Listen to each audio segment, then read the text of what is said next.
भक्तों, ओम नमः शिवाय। श्री शिवाय नमस्तुभ्यम। जय श्री महाकाल।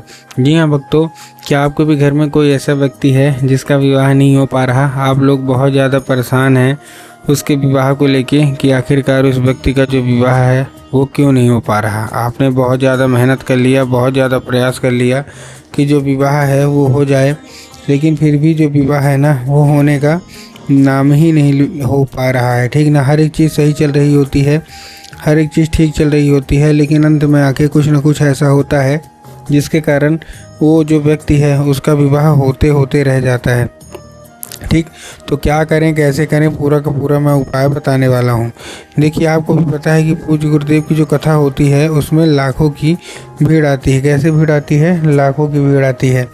अब जब गुरुदेव की कथा में लाखों की भीड़ आती है तो वहाँ ज़्यादातर जो भक्त होते हैं वो क्या करते हैं, पत्र के द्वारा अपनी इच्छा और पत्र के द्वारा अपनी मनोकामना जो होती है वो गुरुदेव तक पहुंचाते हैं।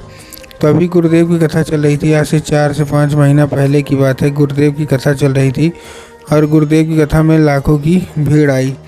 अब जब गुरुदेव की कथा में लाखों की भीड़ आई तो वहाँ ज़्यादातर जो भक्त थे उन्होंने क्या किया, पत्र के द्वारा अपनी इच्छा और अपनी मनोकामना जो थी ना वो गुरुदेव तक पहुँचाई। अब जैसे ही गुरुदेव के पास पत्र पहुँचा और गुरुदेव ने पत्र पढ़ा तो वहाँ गुरुदेव ने देखा कि ज़्यादातर जो भक्त हैं उनकी क्या है, केवल और केवल एक ही इच्छा और एक ही मनोकामना है। क्या कि गुरुदेव, हमारे घर का एक व्यक्ति है, वो मतलब उसका जो विवाह है ना वो नहीं हो पा रहा। हमने बहुत ज़्यादा मेहनत किया, बहुत ज़्यादा प्रयास किया कि उसका जो विवाह है वो हो जाए, लेकिन फिर भी उसका जो विवाह है वो नहीं हो पा रहा। कृपया करके कोई उपाय बता दें ताकि उस व्यक्ति का जो विवाह है वो अच्छे तरीके से हो जाए। ठीक ना।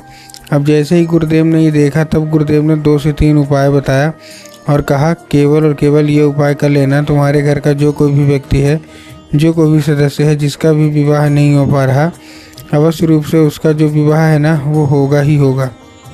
अब जैसे ही गुरुदेव ने उपाय बताया तो लोगों ने जा जाके इस उपाय को घर में करना शुरू कर दिया। अब जैसे ही लोगों ने जा जाके इस उपाय को घर में करना शुरू कर दिया, वही लोग गुरुदेव की कथा में मात्र 1 से 1.5 महीने के बाद वापस आए। अब जैसे ही वो लोग गुरुदेव की कथा में वापस आए, उन्होंने क्या किया, फिर से एक बार गुरुदेव को पत्र लिखा।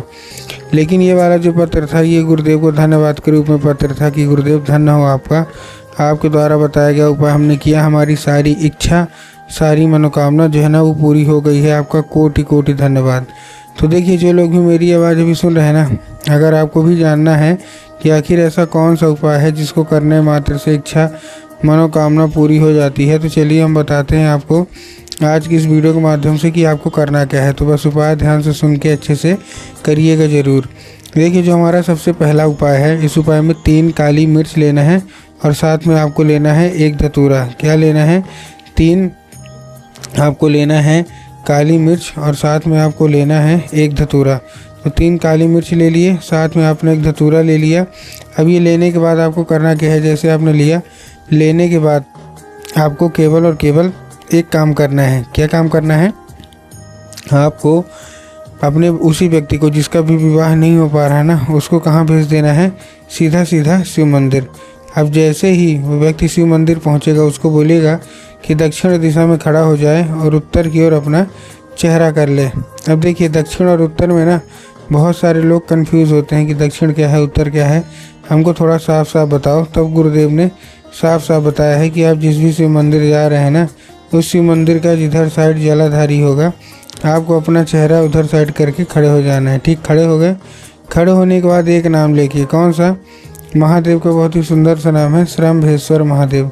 तो आपको करना क्या है, आपको केवल केवल श्रम्भेश्वर महादेव का नाम लेके और उन्हीं का स्मरण करके चुपचाप क्या कर देना है, अर्पित कर देना है। बस पूज्य गुरुदेव कहते हैं कि अगर आपने ऐसा कर लिया तो अवश्य रूप से आपके घर का जो कोई भी व्यक्ति है जिसका भी विवाह नहीं हो पा रहा, अवश्य रूप से उसका जो विवाह है ना वो होगा ही होगा। ठीक, ये था पहला उपाय। अब हम चलते हैं अपने दूसरे उपाय की ओर।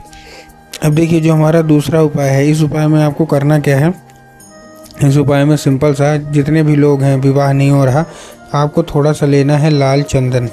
ठीक, लाल चंदन ले लिया। अब लाल चंदन लेने के बाद आपको करना क्या है, जैसे ही आपने लाल चंदन लिया, लाल चंदन लेने के बाद आपको उसको लेके पहुंच जाना है कहाँ, सीधा सीधा शिव मंदिर।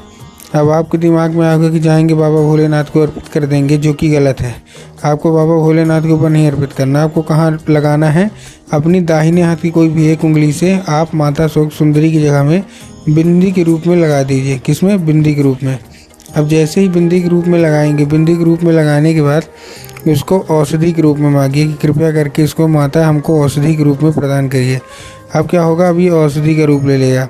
अब आपको करना क्या है, 5 मिनट तक आप खड़े रहिए। 5 मिनट तक खड़े रहने के बाद आपको क्या करना है, वही उंगली फिर से टच करना है उसी जगह में। और वही टच करने के बाद आपको क्या करना है, जैसे आपने टच किया, छुआ, वही लेके उंगली आ जाइए, बिना हाथ धोए आ जाइए कहाँ, घर।